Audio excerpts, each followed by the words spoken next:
Thanks to our staff, we're now able to report there is no truth to rumor making national rounds that every other presidential candidate on both sides of the aisle has decided to cease campaigning, knowing full well there's no way they can outwork Donald Trump. We're seeking to uncover if each has been granted, in exchange, a new condo at Trump Tower in New York City, but this at the moment is completely unverified. There are others getting into the race, and Scott Walker is just the latest to see if he can take on the Donald. Let's dig into the political animal with columnist at the National Review Online and Newsmax contributor John Fund, joined by the senior policy analyst for the Independent Women's Forum, Hadley Heath Manning. I thank you both for joining us. And Hadley Heath, I'm going to begin with you. Scott Walker is just the latest to get involved. Actually, he's done very well in Iowa, but I got to tell you, Hadley, there are some people that say maybe he's just a little too boring. Wait a minute, he might have gotten in at just the right time. What do you think?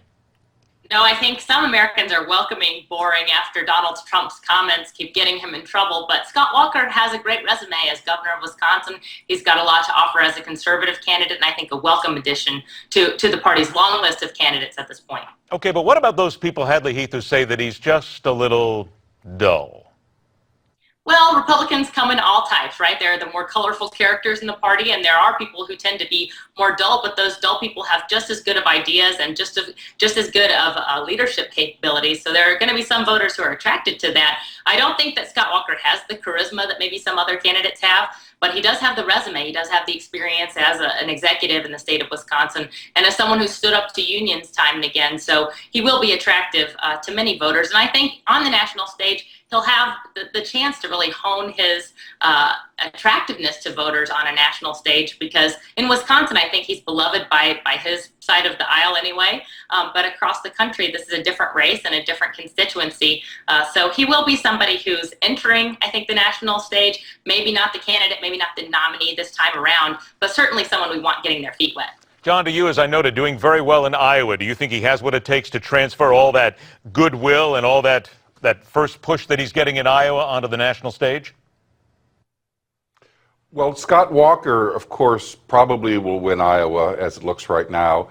New Hampshire is a jump ball. But the most important card that he has in his hand, a hidden one, is that he has very high favorables for everybody's second choice.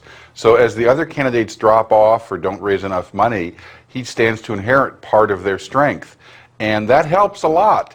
I can assure you that Jeb Bush, of course, will have tons of money and tons of support, but there are a lot of people who say, I wouldn't vote for Jeb Bush under any circumstances. Scott Walker has probably the lowest negatives on that score of any of the major candidates. All right, let's go ahead and talk about negatives on the other side, John. Hillary Clinton's economic pitch, she says Americans need a raise. And people are saying, all right, Mrs. Clinton, where are you going to get the money from that raise and to give America that money? What do you think of her latest pitch? Well, I just wish Mrs. Clinton would have acknowledged the fact that increasingly we're a nation of part-time workers. And a lot of people are working 29 hours a week because of Obamacare, which of course she's a big supporter of. It's a direct descendant of Hillary Care. And I think she should have had the intellectual honesty to say, yes, of course people need a raise, but we also have to find a way to get people who want to work 40 hours a week and can't the chance to do so.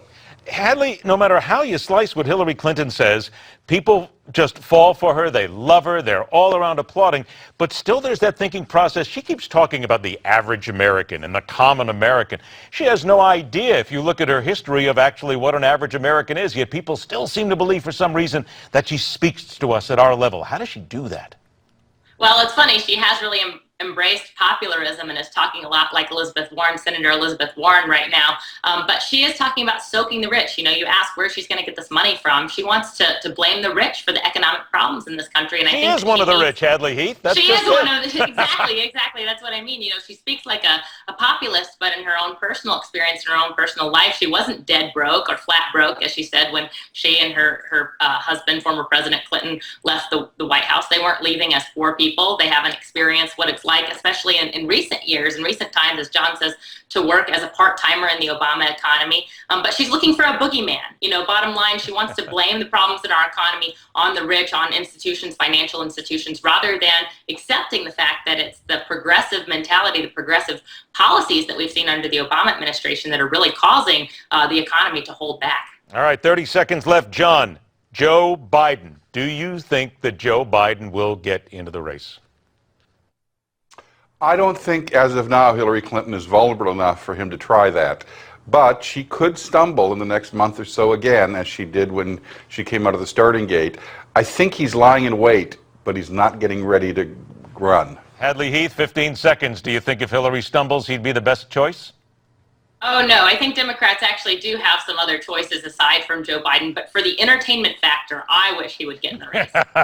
I was just waiting for somebody to bring that up, that's all. Everybody will just play the video of Joe Biden in the last couple of years, and it'll be entertainment squared. Hadley Heath, Manning, John Fund, want to thank you both for joining us. We appreciate your time. Talk to you again.